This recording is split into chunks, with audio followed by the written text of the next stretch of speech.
Robin Hood का नाम सुना है आप लोगों ने? ऑफ कोर्स सुना होगा। ये एक ऐसा इंसान था जो अमीरों से लूटता था और गरीबों में बांटता था।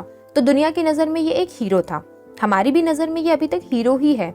लेकिन जो मेरे रिच डैड थे वो इसको बिल्कुल भी हीरो नहीं मानते थे।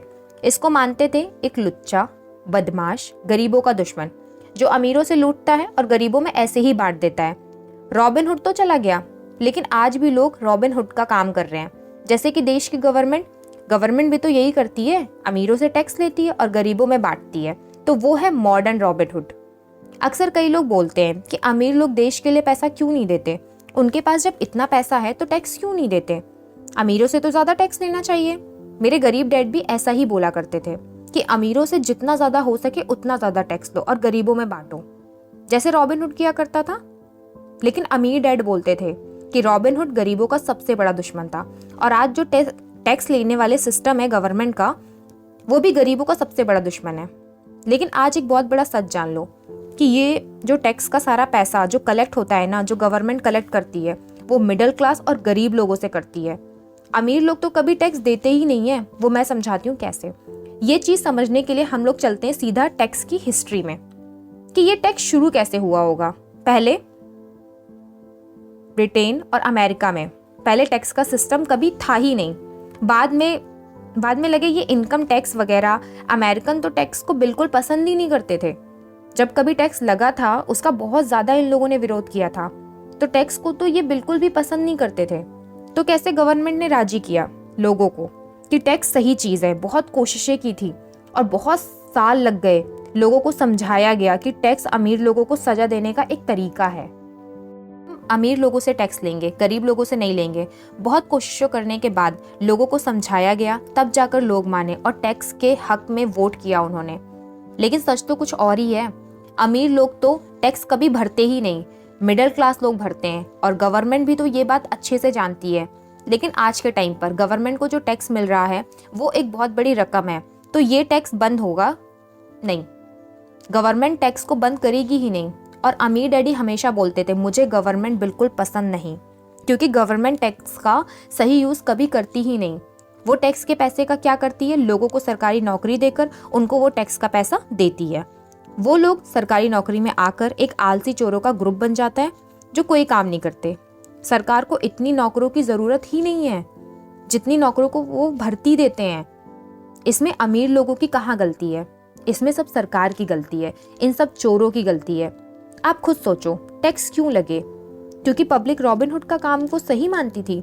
अमीरों से ले लो और गरीबों में बांटो। और गवर्नमेंट ने भी यही किया, अमीरों से ले लो और गरीबों में बांटो। ये शुरू में किया, लेकिन गवर्नमेंट की भूख धीरे धीरे बढ़ती गई और ये जो टैक्स थे बाद में गवर्नमेंट को ऐसा लगा कि मिडिल क्लास और गरीब लोगों पर भी टैक्स लगने चाहिए। अमीर लोगों को टैक्स का सारा खेल समझ में आ गया और वो टैक्स देने से हमेशा बच जाते थे। जैसे मेरे अमीर डैडी को आता था, अमीर लोग हमेशा से कहीं ना कहीं से अपने जीतने का रास्ता ढूंढ ही लेते हैं। वो जीत जाते हैं और हारता कौन है? मिडिल क्लास आदमी, गरीब आदमी। उन्होंने टाइम के साथ ये टैक्स का पूरा बोझ, अमीर लोगों के टाइम के साथ टैक्स का पूरा बोझ मिडिल क्लास और गरीब लोगों पर डाल दिया। कैसे? जैसे पहले ये सिस्टम बना कि सिर्फ अमीरों से टैक्स लिया जाएगा। ठीक है, अमीर लोग टैक्स देने लगे, फिर गवर्नमेंट के पास पैसा आने लगा। लोग खुश हुए कि अब अमीरों से टैक्स लिया जा रहा है। तो गवर्नमेंट ने क्या किया? एम्प्लॉयज रख लिए। उन्होंने वर्कर्स को पैसा देना शुरू किया और वो था टैक्स का पैसा। ठीक है, फिर उन वर्कर्स के थ्रू घूम फिरकर अमीरों के पास कैसे आ गया? क्योंकि सरकार ने कॉन्ट्रैक्ट दे दिए, बहुत बड़े बड़े कॉन्ट्रैक्ट दे दिए इन्हीं अमीर लोगों की कंपनी को। कॉरपोरेशन के थ्रू वो पैसा वापस घूम फिरकर वापस इन अमीर लोगों के पास आ गया। अब सरकार को टैक्स भी मिल रहा था, फिर भी पैसे की कमी लगने लगी। फिर उन्होंने क्या किया? मिडिल क्लास और गरीब लोगों को भी इसमें शामिल कर लिया। अब अमीर लोग तो बच गए जुगाड़ लगा के कॉरपोरेशन के जरिए, बेचारे मिडिल क्लास और गरीब लोग फंस गए। इन्होंने वोट किया था टैक्स के लिए और यही फंस गए। तरस तो बेचारे मिडिल क्लास और गरीब लोगों पर आता है कि हर बार ये लोग अमीरों को सजा देने की कोशिश करते हैं लेकिन खुद सजा पाते हैं। अमीर के पास और भी तरीके होते हैं, अलग अलग तरीके से टैक्स देने से बच जाते हैं। वो सरकार को पैसा देने के बजाय चालाक एडवोकेट रखता है, बैंकर्स रखता है, अकाउंटेंट रखता है और पॉलिटिक्स की पावर तक उसकी पहुंच होती है कि कानून थोड़ा चेंज कर दे। और अमेरिका में तो ज़्यादा से ज़्यादा आज ऐसे कानून बने हुए हैं जिसके थ्रू आप अपना ज़्यादा से ज़्यादा टैक्स बचा सकते हैं। लेकिन इन सब का ज़्यादातर यूज़ अमीर लोग ही करते हैं, मिडिल क्लास लोग नहीं करते हैं। अब आपको पता होगा या नहीं, मैं आपको बता दूं, अमेरिका में क्या होता है, ये टैक्स से बचने का सिस्टम है। एक इंटरनल रेवेन्यू कोड है 1031। इसमें क्या होता है, इसमें उस इंसान को फ़ायदा मिलती है जो रियल एस्टेट का बिजनेस करता है। मतलब जो इंसान प्रॉपर्टी खरीद कर बेचता है, कैसे, उसने कोई कम कीमत की प्रॉपर्टी खरीदी और ऊंची कीमत में प्रॉपर्टी बेच दी। जब तक वो खरीदता बेचता रहता है, इसको तब तक उस पर कोई टैक्स नहीं लगता, उसको कोई टैक्स नहीं देना पड़ता। जब तक आप उस प्रॉपर्टी से आने वाला कैश अपने पास नहीं रखते, जब तक खरीदते बेचते रहोगे तो टैक्स नहीं लगेगा। लेकिन जब उसका कैश अपने पास रख लोगे तब टैक्स लगेगा। तो इस तरह से अमीर लोग, ये रियल एस्टेट का बिजनेस करने वाले लोग हैं, ये सब इस 1031 का यूज करते हैं। मिडिल क्लास आदमी कर ही नहीं सकता। और अमीर डैडी बोलते थे सबसे खतरनाक इंसान होता है ये टैक्स लेने वाला। गवर्नमेंट में जो काम करते हैं टैक्स लेने वाले, इनको जितना मौका दोगे ये उतना तुमसे वसूल करेंगे। और अमीर लोग इस बात को बहुत अच्छे से जानते हैं कि वकीलों को पैसा देना गवर्नमेंट को टैक्स देने से ज़्यादा बेहतर है। अमीर डैडी बोलते थे कि सिस्टम को समझो, सिस्टम को ढंग से समझो, फिर चाहे रॉबिन हुड हो या फिर उसके चेले चपाटे क्यों ना आ जाएं, देखते हैं कैसे टैक्स लेंगे हमसे, सिस्टम को समझ जाओ बस। अमीर डैडी को देखकर लगता था कि वाकई इन्होंने कभी भी भीड़ के साथ रहना पसंद नहीं किया। तो मैंने भी एक बात दिमाग में ठान ली थी कि कभी भीड़ के साथ नहीं जाऊंगा।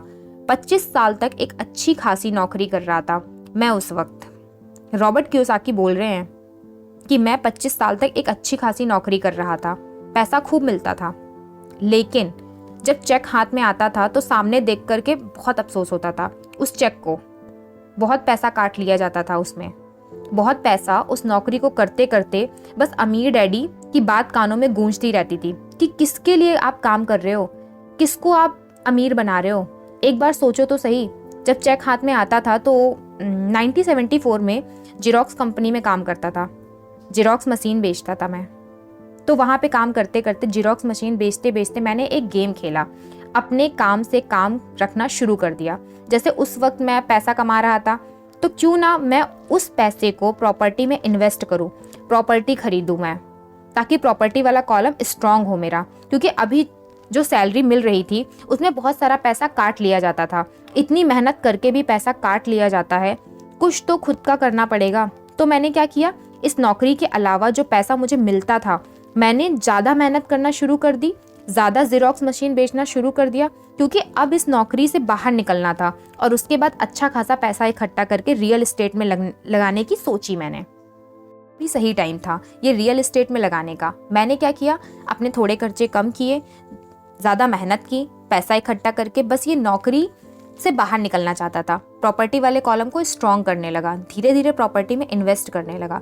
जैसा कि अमीर डैडी ने कहा था, प्रॉपर्टी वाले कॉलम में एक भी डॉलर जाए तो वापस ना आने पाए। प्रॉपर्टी वाले कॉलम को स्ट्रॉन्ग बनाओ। मुझे ऐसा लग रहा था मैंने अपने प्रॉपर्टी वाले कॉलम में एक डॉलर डाल के, जो भी $1 मेरी प्रॉपर्टी वाले कॉलम में जाता तो जाके मेरा वर्कर बन जाता, वो मेरे लिए काम करता और दूसरे वर्कर्स तैयार करता। यानी $1 से और भी डॉलर बन रहे थे, वो और डॉलर बना रहे थे।